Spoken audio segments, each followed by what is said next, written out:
আসসালামু আলাইকুম রহমতুল্লাহ। আজকে দশম শ্রেণী ইলেকট্রিক্যাল বিষয়ে একটি ব্যবহারিক ক্লাস করাবো, যাতে ছাত্রছাত্রীরা হাতে কলমে শিক্ষা গ্রহণ করতে পারে। গতদিন আমরা এই ক্যাপাসিটার ভালো আছে কি নষ্ট হয়ে গেছে সেটা দেখার জন্য মূলত একটা ব্যবহারিক ক্লাস করেছিলাম। আজকে আমরা একটা ফ্যান খুলেছি। এই ফ্যানটা খুললে ফ্যানের ভিতরে কয়েল ভালো আছে কি নষ্ট হয়ে গেছে সেটা দেখার জন্য মূলত আছে ব্যবহারিক ক্লাসটা। তো কয়েল ভালো আছে কি নষ্ট হয়ে গেছে সেটা দেখার জন্য অবশ্যই আমার একটা সিরিজ ল্যাম্প দরকার। সেই সিরিজ ল্যাম্পের মাধ্যমে কিন্তু চেক করা যায়, আবার মাল্টিমিটার দিয়েও চেক করা যায়। তবে সবচেয়ে ভালো হয় সিরিজ ল্যাম্প দিয়ে। তো এখানে আগামী এখানে দুটা কয়েল আছে, একটা হচ্ছে রানিং কয়েল, একটা হচ্ছে স্টার্টিং কয়েল।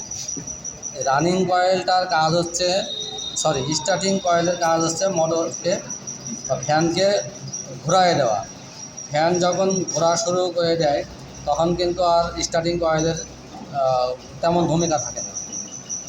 আর যখন ফ্যান ঘুরতে শুরু করে দেয় তখন রানিং কয়েলের গুরুত্ব থাকে। রানিং কয়েল বলতে আমাদের দুটা কয়েল আছে, একটা স্টার্টিং কয়েল, একটা রানিং কয়েল। এই স্টার্টিং কয়েল এবং রানিং কয়েলটা আসলে ভালো আছে কিনা সেটা দেখার জন্য মূলত আজকে আমাদের এই ব্যবহারিক ক্লাস। তো আমাদের এখানে টার্মিনাল আছে, এই যে উপরে যে স্টার্টিং কয়েল আছে, স্টার্টিং কয়েলের এক প্রান্ত আর এখানে এক প্রান্ত সিরিজ ল্যাম্পে দিচ্ছি। তো এটা হলে শর্ট হয়ে গেছে। স্যার কয়েল আর যদি আরও ভালোভাবে দেখতে চাই, আমরা এই যে কয়েলের এখানে এক প্রান্ত ধরলাম, এখানে এই টার্মিনাল না, এই টার্মিনাল, এইটা এই কয়েলটা কিন্তু আসলে ভালো নেই। যদি ভালো থাকতো তাহলে এই টার্মিনালে ধরলে পরেই সিরিজ ল্যাম্প জ্বলত। তো যেহেতু কয়েল ভালো নেই, কেটে গেছে, সেহেতু এটা জ্বলছে না। তো আমরা তো এখান থেকে আমি এখানে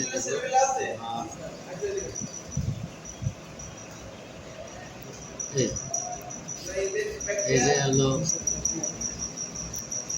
এই কয়েলটাও নষ্ট হয়ে গেছে, আবার এই কয়েলটাও নষ্ট হয়ে গেছে।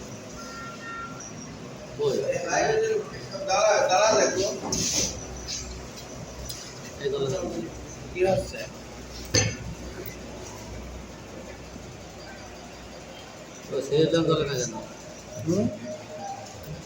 হ্যাঁ, এই যে ঠিক আছে, এই কয়েলটা ভালো আছে, উপরের কয়েলটা ভালো আছে, নিচের কয়েলটা নষ্ট হয়ে গেছে। নিচের কয়েল যেহেতু নষ্ট হয়ে গেছে সেহেতু এই কয়েল না সারা পর্যন্ত তো আর হলো এটা আরও একবার আমরা দেখি,